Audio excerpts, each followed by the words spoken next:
अच्छा, जिसके नाक में से स्मेल आती है उसकी वजह हो सकती है, आपको इन्फेक्शन हो सकता है, कोई आपके नाक में कोई फोड़ा फिंसी वगैरह हो सकती है, कोई इन्फेक्शन हो सकता है। तो उसके लिए आप क्या कर सकते हैं, आप एक चुटकी फटकड़ी लें, उसको पानी में मिक्स करें और उससे अपनी नोज़ को रिंस करें।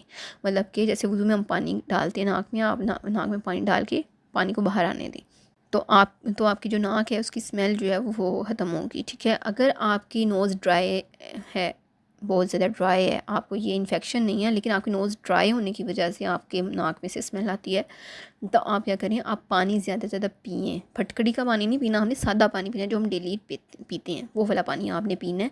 आप ज़्यादा पानी पिएंगे, आपके नाक में से स्मेल कम आएगी, नहीं आएगी।